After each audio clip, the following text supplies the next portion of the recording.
अपने ही मुंह के वचनों से। कई लोग कहते हैं अरे पास्टर जी वो ना मेरे लिए इतना कुछ बोल रही है। अरे छोड़ दो वो जो बोल रही है, तुम जो अपने बारे में बोल रहे हो वो बोलना बंद कर दो। तुम जो फंदे अपने लिए डाल रहे हो वो फंदे डालने बंद कर दो, क्योंकि जितने फंदे हैं 95% फंदे आपने खुद ही डाले अपने लिए। इससे तो अच्छा होता हम मर ही जाते। शैतान कहता है बोल दिया, ध्यान से सुनो, अगर आपने बोल दिया तो आपने शैतान को अधिकार दे दिया। क्या लगता है आपको पतरस ने 3 बार प्रभु यीशु मसीह का इनकार किया, क्यों प्रभु यीशु मसीह वापस आए और 3 बार पतरस से दोबारा बुलवाया, क्या तुम मुझसे प्यार करता है? हाँ प्रभु करता हूँ। क्या तुम मुझसे प्यार करता है? हाँ प्रभु करता हूँ। क्या तुम मुझसे प्यार करता है? हाँ प्रभु करता हूँ। किसी और चेले से क्यों नहीं बुलवाया? इसके पीछे कारण आत्मिक जहां में ये नियम है, इस बात को समझ लो। मैंने आपको पहले भी कहा था एक बार ही बोल के नहीं होगा, मगर अगर आप बार बार एक बात की घोषणा करते रहे, एक बात की घोषणा करते रहे, आत्मिक जहां में समझ जाइए ऐसा है जैसे एक चक्का है, एक बड़ा गोला है, एक चक्का है, एक व्हील है, और एक बारी वो व्हील जब चलना जय मसीह की सबको एक बार फिर मैं आपका स्वागत करती हूँ यहाँ पर इस चैनल पर। मैं गोल्डी बांका। यदि आपने इस चैनल को सब्सक्राइब नहीं किया तो सब्सक्राइब, लाइक और शेयर कर सकते हैं। और अभी जो पास्टर अंकित साजवन ने कहा वो ये कहा कि पतरस से यीशु ने 3 बार बुलाया, क्योंकि आत्मिक जहान में ऐसा ही होता है कि एक बार बोलने से नहीं होता लेकिन बार बार बोलने से होता है।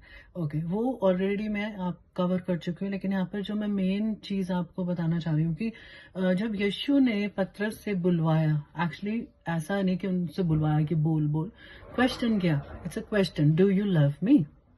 ऑलराइट, उसके बारे में हम देखते हैं। पहले हम इसको रेफरेंस को देखेंगे क्योंकि हमको पूरा कॉन्टेक्स्ट देखना पड़ेगा, नहीं तो कई लोगों का ध्यान नहीं जाता। वो क्या सोचते हैं कि पतरस ने 3 बार बोला, हम भी बोलेंगे 3 बार, 30 बार, 50 बार। नहीं, ये कोई मंत्र नहीं है जो हम बोलेंगे। जब परमेश्वर हमें कहेगा, आपको कोई रेमा वर्ड देगा, उसको लेके आप परमेश्वर के पास जा सकते हैं, उसको बिलीव कर सकते हैं, उसको बोल भी सकते हैं। पर ऐसे नहीं I decree and declare, we don't have the decree का authority. We have authority on serpents and scorpions, we do not have authority कि हम जो चाहे वो कर दें वचन को उठा के। आपके लिए कोई रेमा वर्ड होगा, परमेश्वर के पास ले जाए, वो आप उन सीरीज में देख सकते हैं, डिक्री और डिक्लेयर की, जो मैंने डिस्क्रिप्शन बॉक्स में डाल दिए। तो आप थोड़ा ध्यान दीजिए। हम पहले देखेंगे यूहन्ना 13 उसका 37 और 38। Peter asked Lord Peter asked, Lord, why can't I follow you now? I will lay down my life for you. है ना? फिर Jesus answered, will you really lay down your life for me? Verily, very truly I tell you, before the rooster crows, you will disown me 3 times. Amen. हम यहाँ पे क्या देखते हैं कि उसको यीशु को क्या कह रहा है पतरस कि प्रभु मैं क्यों नहीं तेरे पीछे चल सकता, मैं तो तेरे लिए जान दे दूंगा। और यीशु ने कहा तू तो जिससे पहले कि रूस्टर क्रो करेगा तू क्या करेगा? 3 बार ही मेरा इनकार करेगा। तो एक्चुअली आप इसको पढ़ सकते हैं, तो यीशु का इनकार पतरस ने 3 बार ही किया।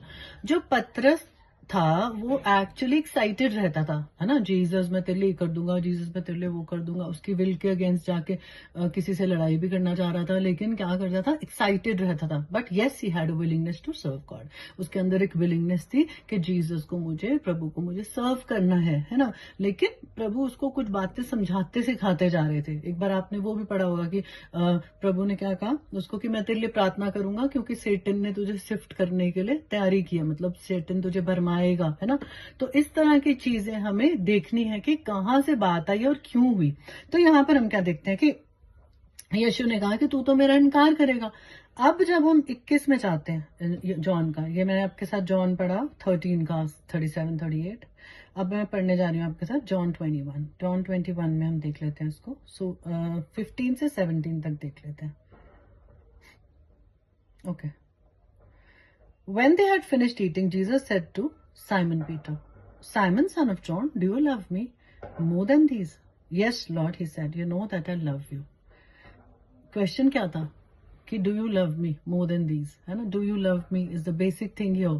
It's not कि प्रभु बोल रहा है तू बोल ये चीज बोल और तेरे लिए हो जाए। Please be on watch against false preachers जो गलत तरीके से वचन को प्रेजेंट कर रहे हैं। आदि से ही जो हम जानते हैं जेनेसिस की पुस्तक में, जब सेटन ने आके क्या बोला सर्पेंट ने कि तू इस ट्री से खा ले, तू तेरी आंखें खुल जाएंगी, तू गॉड की तरह हो जाएगी। तो उस ट्विस्ट किया उसने वर्ड को।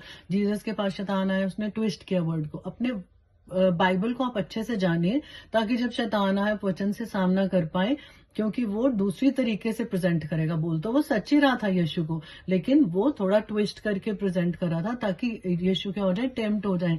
इसी तरह की सिचुएशंस जब हम निराश हो जाते हैं, थक जाते हैं, हार जाते हैं, या ज्यादा उपवास में होते हैं, या कुछ चीजें ऐसी जब हम वल्नरेबल होते हैं, जब हम ओपन होते हैं एनिमी के लिए, तो वो आके अटैक करता है। तो अगर हमें वचन नहीं आएगा तो हम आंसर नहीं दे पाएंगे उसको वचन से, है ना। तो हमको इसको मिस यूज नहीं करना है।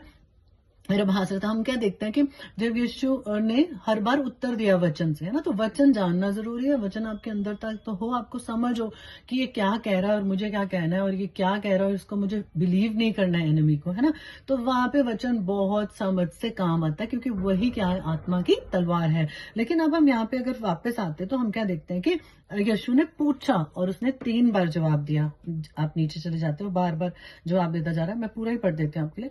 Yes, Lord, he said, you know that I love you. Jesus said, feed my lambs. Now the thing here is that Jesus was asking him if he really loved him, he needs to feed his lambs. अगर सचमुच पतरस यीशु से प्यार करता था तो यीशु उसको एक टास्क दे रहे थे, है ना। हम किसको टास्क देते हैं? जिसको हम उस टास्क के साथ ट्रस्ट कर सकते हैं। तब जब पतरस ने कहा कि हाँ मैं प्यार करता हूं, तो यीशु ने कहा मेरी भेड़ों को चरा। Again Jesus said, Simon, son of John, do you love me? He answered, yes, Lord, you know that I love you. Jesus answered, take care of my sheep. The third time he said to him, Simon, son of John, do you love me? Peter was hurt because Jesus said him the third time. Asked him the third time, do you love me? He said, Lord, you know all things, you know that I love you. तो हमें इन चीजों का ध्यान रखना है कि यहाँ पे वो बार बार पूछ रहे हैं, बार बार जवाब दे रहे हैं, और फिर यीशु फिर से क्या कहता है, जा मेरी भेड़ों को चरा। हालेलुया। तो दिस इज अबाउट इट कि प्रभु उसको ट्रस्ट कर रहे हैं, उससे पहले उसको देख रहे हैं कि वो तैयार है कि नहीं, क्या वो दिल से कह रहा है ना। एक्चुअली वो अब तैयार था और वो कह रहा था, और उसने पहले भी कहा था, क्या कहा था कि मैं तेरे लिए जान दे दूंगा।